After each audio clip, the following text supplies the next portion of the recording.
Hi guys, welcome back to my channel. So today's story is about manifestation, how I almost manifested my perfect dream opportunity and how universe said universe. Like अच्छी चीज़ें हो जाए मेरे साथ ये तो नहीं हो सकता, ख़राब चीज़ें ज़रूर हो सकती हैं and this story is a proof of that. So story start होती है। मेरी एक फ्रेंड है, वो रिसर्चर है ऑलरेडी। मेरी उम्र से बड़े लोग भी मेरी फ्रेंड है, मेरी उम्र से छोटे लोग भी मेरी फ्रेंड है, बहुत सारे लोग मेरी फ्रेंड है, तो उसमें से एक वो भी हैं। सो वो मुझे कॉल करती हैं, हम नॉर्मल अपनी बात कर रहे थे, ये वो फलाना ढमकाना दुनिया भर की बातें। फिर अचानक से मैंने उनसे बोला कि मेरे मन में अभी भी एक इच्छा है कि मैं रिसर्चर बनना चाहती हूँ, और उन्होंने कहा कि तुमने ट्राई नहीं किया, तुम्हें और ट्राई करना चाहिए था। बट द थिंग इज़ कि मैंने काफ़ी ज़्यादा ट्राई किया था, मैंने हाथ पैर जोड़े हैं जाकर के प्रोफेसर से, साइंटिस्ट के, कि प्लीज़ मुझे एक अपॉर्चुनिटी दे दो, एक अपॉर्चुनिटी दे दो, लेकिन नहीं दिया उन्होंने। बट कोई बात नहीं, क्या कर सकते हैं, कुछ नहीं। तो उनसे बात करते करते ही मैंने बस एक वेबसाइट खोली, जो कि बहुत CSIR मतलब CSIR NBRI, ओके, उसकी वेबसाइट खोली मैंने, और मैंने देखा उस पे मेरा ही सब्जेक्ट था, डिज़ायरेबल क्वालिफिकेशन पे भी मेरा ही सब्जेक्ट था। तो मैंने सोचा my God, this is my moment.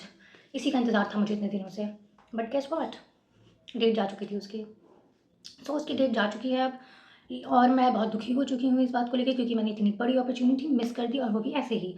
But it's okay, कुछ दिन बीत जाते हैं, मैं बहुत ज़्यादा दुखी इस बात को लेकर के, और मैं कंफ्यूज भी थी कि क्या मुझे टीचर बनना चाहिए, क्या मुझे रिसर्चर बनना चाहिए, या मैं सब छोड़ दूँ, शादी वादी कर लूँ। मजाक कर रही हूँ गाइस, शादी मत करो प्लीज़। तो यही सब चल रहा था मेरे दिमाग में, और ये सब करते करते मैं गई भगवान जी के पास, और मैंने गिड़गिड़ाया। कौन से भगवान जी? हनुमान जी। मैं उनकी पूजा करती हूँ, तो मैं उनके पास गई, मैंने गिड़गिड़ाया कि भगवान देखो, बहुत गड़बड़ हो चुकी है, कुछ तो अच्छा करो मेरे साथ, please give me some clarity, please help me. यही सब करके मैंने अपना रोना रोया उनसे।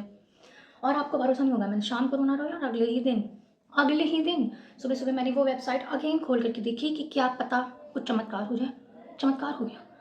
वो जो भी अपॉर्चुनिटी मेरे हाथ से गई थी अभी कुछ दिन पहले, वो एडवर्टाइजमेंट जो है वो वापस आ चुका था।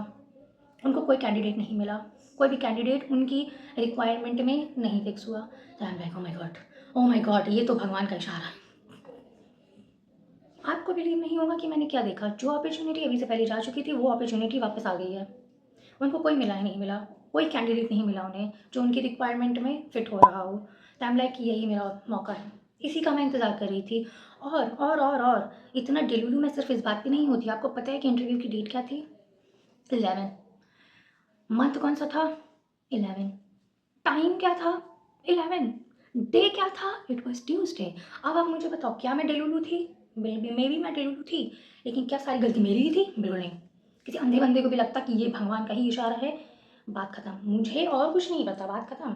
सो फिर मैं, तबीयत ख़राब हो गई मेरी, क्योंकि अगर कोई इंपॉर्टेंट चीज़ हो और मेरी तबीयत ना ख़राब हो, एग्ज़ाम से पहले तबीयत ना ख़राब हो, ऐसा तो नहीं हो सकता। तो मेरी तबीयत ख़राब हो गई, और मैं ज़्यादा कुछ पढ़ नहीं पाई। बट अभी मेरा ही सब्जेक्ट है, और मुझे इतना भी ना आता हो तो ये तो शर्म की बात है। तो फिर मुझे लगा कि ये तो भगवान का ही इशारा है, मुझे कैसे भी करके इंटरव्यू तो देना ही पड़ेगा, बाकी भगवान जाने, उनका काम जाने, मुझे कुछ नहीं पता। तो फिर मैं अपने पैर घसीटते हुए जाती हूँ, इंटरव्यू देती हूँ। इंटरव्यू अच्छा होता है मेरा, कुछ भी ऐसा उन्होंने नहीं पूछा जो मुझे ना आता हो। तो आई वॉज़ लाइक कि यही मेरा मौका था जिसे मुझे इंतज़ार था। फाइनली हमारा जो इंटरव्यू था वो हो चुका है, मैं रिज़ल्ट का इंतज़ार कर रही हूँ, और मुझे कुछ कुछ लग रहा है कि हाँ, हो सकता है मेरा। लेकिन वहाँ पे और बहुत सारे लोग थे, क्योंकि इतना बड़ा इंस्टीट्यूट है, अकेले मैं ही जाऊँ ऐसा तो नहीं हो सकता है। बट समहाउ मुझे लग रहा था कि मेरा हो जाएगा इस बार, बिकॉज़ ऐसे कैसे नहीं होगा, मैंने मैनिफेस्ट किया भाई। फिर उसके बाद में रिज़ल्ट आता है, मैंने मैनिफेस्ट किया था इस तरीके से कि जब रिज़ल्ट आएगा तो मैं, लिस्ट निकलती है, मैं लिस्ट देखूँगी।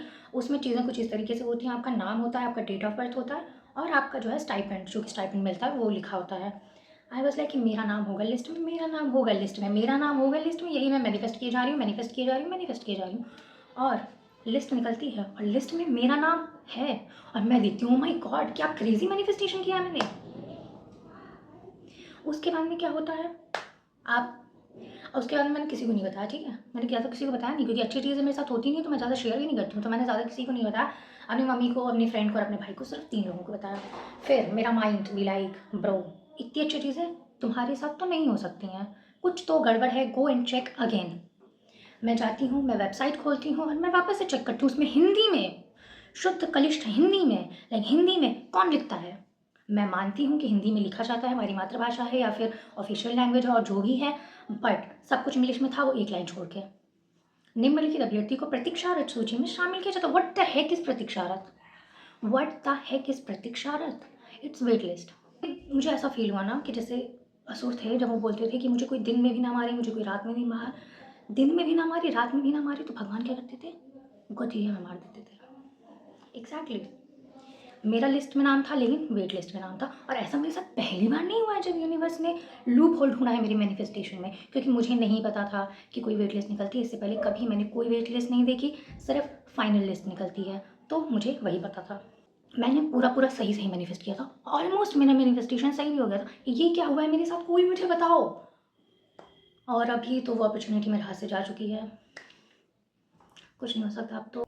Thanks for watching my video. If you are interested in occult science, metaphysics, anything like weird things, then you can definitely subscribe my channel, because I'm going to talk about these kind of things. For example, Big Bang versus God, alignment versus randomness, and a lot of more things.